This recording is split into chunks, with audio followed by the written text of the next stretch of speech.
बहन मायावती ने कांग्रेस भाजपा के घोर जातिवाद को किया उजागर। जातिगत जनगणना को लेकर खोला काला चिट्ठा। जी हां दोस्तों, आपने बिल्कुल सही सुना। मैं हूं पराग महेंद्र, आप देख रहे हैं नेशनल चौपाल। जब से देश के प्रधानमंत्री मोदी, एनडीए और भारतीय जनता पार्टी की सरकार ने जातिगत जनगणना को लेकर जिस तरीके से घोषणा की है, लगातार प्रतिक्रियाओं का सिलसिला जारी है। तमाम लोग इस जातिगत जनगणना का जमकर समर्थन कर रहे हैं और बड़े पैमाने पर इस जातिगत जनगणना का विरोध भी किया जा रहा है। और जातिगत जनगणना के तमाम इतिहास के पन्नों को जब आप पलटेंगे, देखेंगे, तो आपको यह पता पड़ेगा कि लंबे समय से इस देश के अंदर तमाम राजनीतिक पार्टियों ने किस तरीके से इस जातिगत जनगणना की लड़ाई लड़ी। यहां तक भी नारा लगाया कि जिसकी जितनी संख्या भारी उसकी उतनी भागीदारी। और इस पूरे के पूरे मामले को लेकर बहुजन समाज पार्टी के राष्ट्रीय अध्यक्ष बहन मायावती के बयान लगातार दिखाई दे रहे हैं। और ऐसे में आपको साझा करेंगे कि इस जातिगत जनगणना को लेकर जिस तरीके से भारतीय जनता पार्टी या फिर कांग्रेस, इन दोनों राजनीतिक पार्टियों के माध्यम से लगातार श्रेय लेने का काम जारी है। इस मसले पर बहन मायावती ने क्या कुछ अपनी प्रतिक्रिया दी है, वो आपके साथ रूबरू करते हैं। सबसे पहले बहन मायावती ने कहा है कि सन 1931 व आजादी के बाद पहली बार देश में जातीय जनगणना कराने के केंद्र के निर्णय का श्रेय लेने में कांग्रेस यह भूल गई कि दलित व ओबीसी समाज के करोड़ों लोगों को आरक्षण सहित उनके संवैधानिक हक से वंचित रखने में उसका इतिहास काला अध्याय है। वह इस कारण उसे सत्ता भी गंवानी पड़ी है। अपने सबसे पहले ट्वीट में बहन मायावती ने जिस तरीके से लगातार कांग्रेस इस बात का श्रेय लेते हुए नजर आ रही है कि जातिगत जनगणना जो देश में हो रही है, जिसका फैसला केंद्र ने लिया है, 1931 के बाद लंबे समय से कांग्रेस की सरकार देश में रही और इस लंबे समय से सरकार चलाने के बावजूद भी कभी भी जातिगत जनगणना का ये मसला कांग्रेस के घोषणा पत्र में न दिखाई दिया,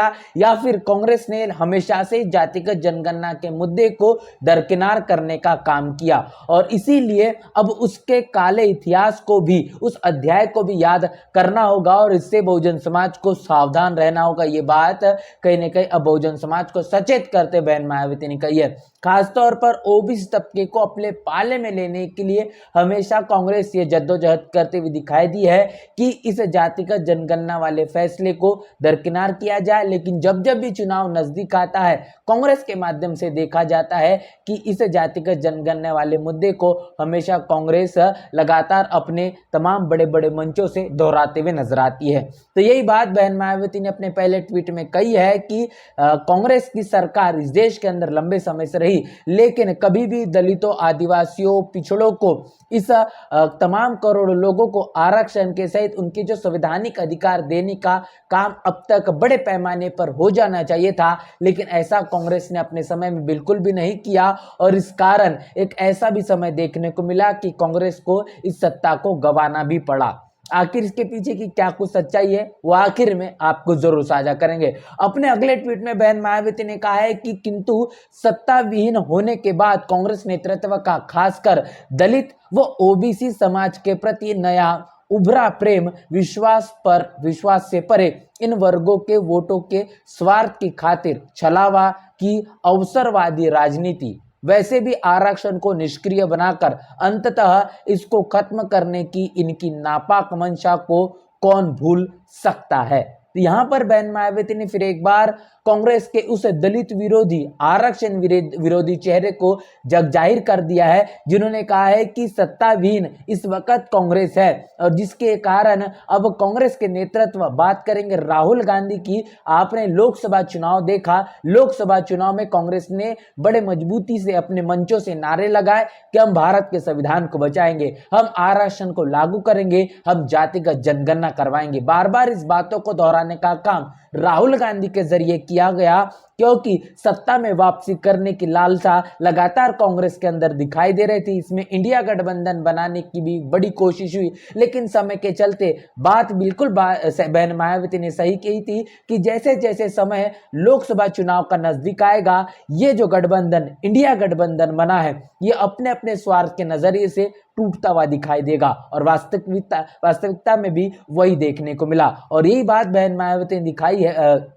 फिर एक बार दोहराई है कि दलित व ओबीसी समाज के प्रति ये जो अब नया उभरा प्रेम जिस तरीके से कांग्रेस का दिखाई दे रहा है, ये सिर्फ और सिर्फ स्वार्थ के खातिर एक छलावा वाली अवसरवादी राजनीति है। और इस आरक्षण को हमेशा से निष्क्रिय करने का काम कांग्रेस ने किया, जिसका सबसे बड़ा सबूत इस देश के अंदर निजीकरण को लाना है। प्राइवेटाइजेशन को बढ़ावा देने का सबसे शुरुआती दौर पर काम कांग्रेस ने किया। और वर्तमान स्थिति में अगर हम बात करेंगे भारतीय जनता पार्टी की, उसको बड़े पैमाने पर बढ़ावा देने का काम अब बीजेपी करते हुए नजर आ रही है। तो ये दोनों राजनीतिक पार्टियां दोनों हाथों से इस देश के अंदर दलितों, आदिवासियों, पिछड़ों, इनके अधिकारों, इनके आरक्षण को लूटने में लगी हुई है। और इसके लिए अंततः इसे तमाम तरीके की इनके नापाक मंशा को अब बहुजन समाज भूला नहीं है और लगातार वो सचेत और सतर्क हो रहा है। अगली प्रतिक्रिया में बहन मायावती ने कहा है कि वैसे आरक्षण और संविधान के जनकल्याणकारी उद्देश्यों को फेल करने में भाजपा भी